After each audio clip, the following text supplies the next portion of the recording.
Não existe nada melhor do que ser amigo de Deus, caminhar seguro na luz, desfrutar o seu amor,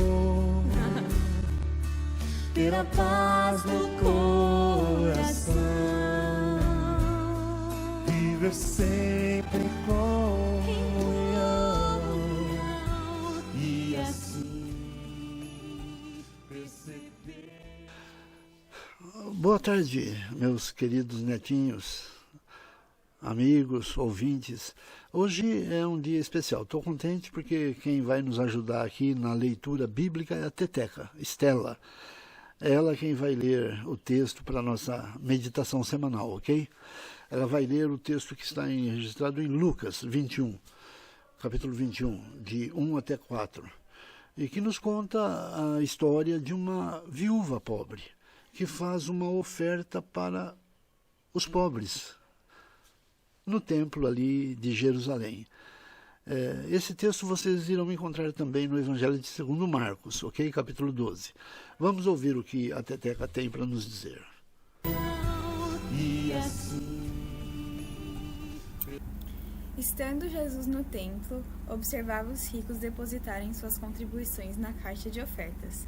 Então, uma viúva pobre veio e colocou 2 moedas pequenas. Jesus disse: "Eu lhes digo a verdade. Essa viúva pobre deu mais que todos os outros. Eles deram a parte do que lhe sobrava, mas ela, em sua pobreza, deu tudo o que tinha." Muito bem, talvez vocês não saibam, mas naquela época, lá em Jerusalém, havia um fundo público de caridade. Ou seja, eram diversos cofres que ficavam espalhados ali pelo pátio do templo, e neles se colocavam moedas, valores, enfim, para atender aos pobres. E também era usado esse fundo para a conservação do templo.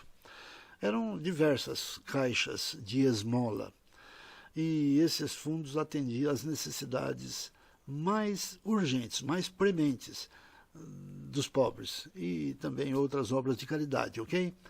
A ideia é que Deus fosse glorificado também no atendimento a essas pessoas, aos mais necessitados. E assim os fiéis eram direcionados àquela doação. Ok?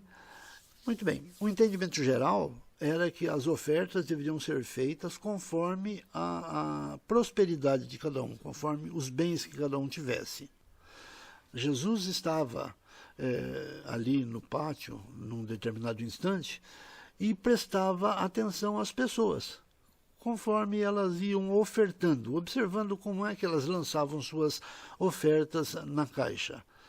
Será que Deus nos julga conforme auxiliamos os pobres nos dias de hoje? Será que Ele nos observa quando nós damos, se fazemos isso com generosidade ou com mesquinhez? Se doamos com alegria ou com relutância? Deus conhece, gente boa, os nossos corações. Ele conhece os nossos corações e sabe das nossas motivações. Se damos ofertas por amor a Ele e aos mais necessitados, amar a Deus e amar ao próximo, finalmente, ou se damos esmolas para sermos vistos pelo público. Com certeza, naquele mesmo dia, Jesus viu muitos ricos lançando poupudas ofertas, e era louvável que essas ofertas fossem grandes. Entende-se que os ricos podem e devem dar abundantemente aos pobres. Hoje podemos dizer que pessoas de maior posse devam buscar até outras formas, alternativas de contribuir para saciar as necessidades dos mais humildes. É preciso sempre dar com alegria e procurar o bom momento e a melhor forma para exercer essa bênção, meu amigo. Qual é a bênção? Bênção é dar. Dar é muito melhor que receber. Pense nisso. Lucas nos fala que Jesus observa todos que estavam doando.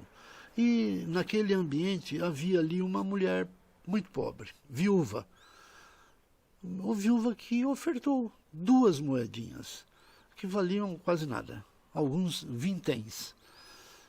Ela deu tão pouco, porém foi elogiada por Jesus perante os seus discípulos.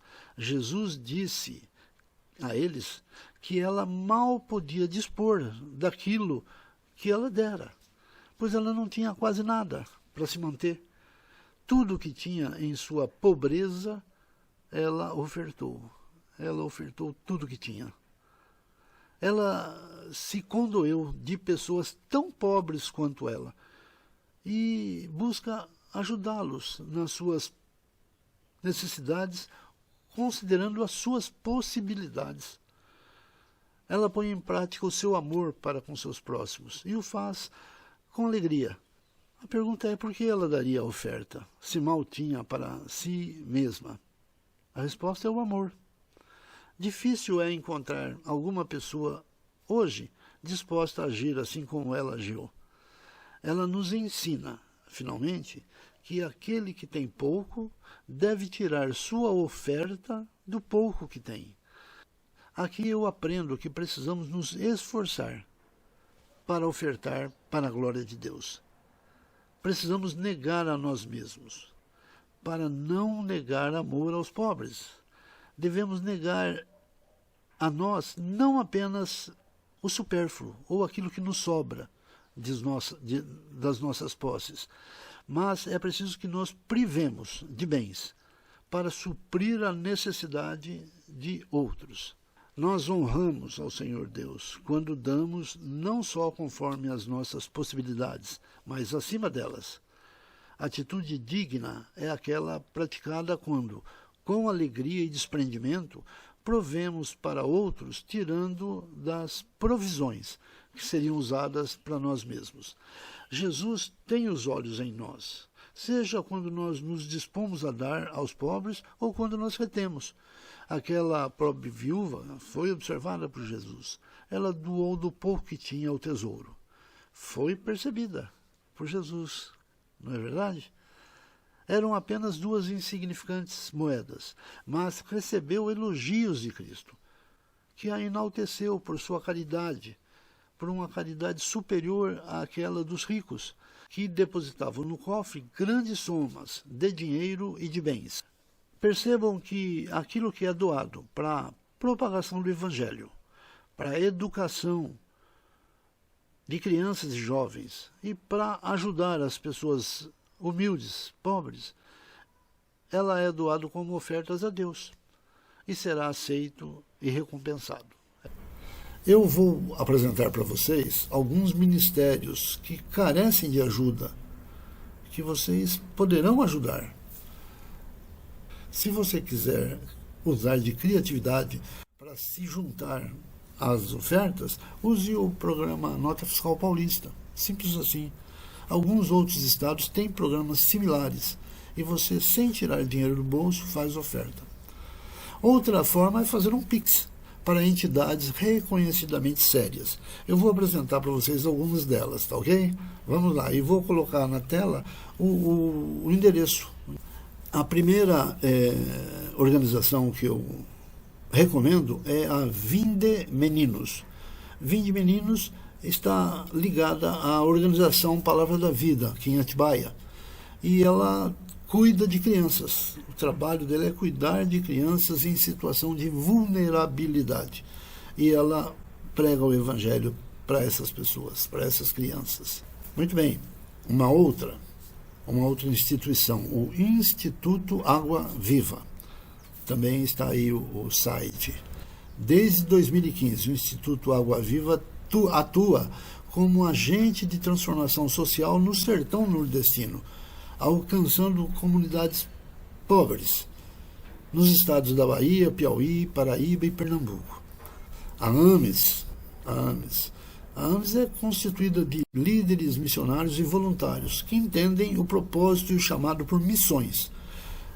Compõe a equipe da AMES pessoas que, enfim, são desprendidas dos seus bens e do seu tempo.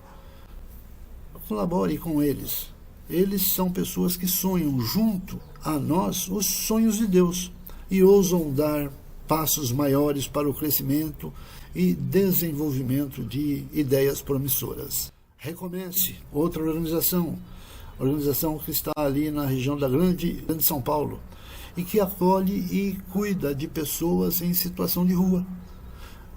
O Instituto Terapêutico Recomeço trabalha com a visão da reintegração social de homens e mulheres, para que tenham uma nova história, com dignidade e respeito, um nascer de novo. A missão até e a finalidade de existir da missão até é despertar cada cristão para o compromisso de orar, ir e contribuir financeiramente, chamar igrejas para a sua responsabilidade na evangelização das nações. Eles trabalham com ribeirinhos e trabalham também com indígenas, nações indígenas. Falando em indígenas, eu me lembrei da Missão Kaiowá. A missão foi fundada em 1928, portanto, está há quase um século. E ela está ali em Dourados, no Mato Grosso do Sul, focando na evangelização, na saúde e na educação de povos indígenas, principalmente os Kaiowá e o povo Guarani. SESPA, Serviço Social Presbiteriano de Americana. Ela tem por finalidade prestar serviços à infância, juventude e população adulta também, visando a promoção do ser humano. Desde 1996, eles estão plantados ali na Vila Matiense, um lugar que antigamente era uma favela. E essa entidade executa um trabalho hoje, basicamente com crianças e adolescentes e as suas famílias também, no fim, desenvolvendo com presteza e qualidade serviços que visam ir ao encontro dos problemas, das demandas de seus usuários, ok? O Benaiá, ele foi idealizado há mais de 50 anos, com o objetivo inicial de atender a necessidades de apenas uma senhora idosa, que precisava de uma casa para morar. Não tinha. Graças à parceria com a comunidade local e o respeito adquirido ao longo da sua história, o Benaiá cumpre a missão de zelar pela qualidade de vida e felicidade de seus moradores, os idosos. E percebendo a importância desse trabalho, a sociedade americanense envolveu-se com a sua realização. Enfim, várias casas foram construídas, nas quais passaram a residir muitos idosos. Hoje se chama Residencial Benaiá. O endereço também está aí, ok? Gente boa, com certeza vocês conhecem outras associações, outras entidades, outras organizações que cuidam de pessoas necessitadas. Faça como a viúva pobre. Tire a mão do bolso e doe, ainda que sejam 2 moedas de valor, ok? 2 moedas de grande valor. Tchau, tchau. Deus os abençoe grandemente. Tchau, tchau. Sempre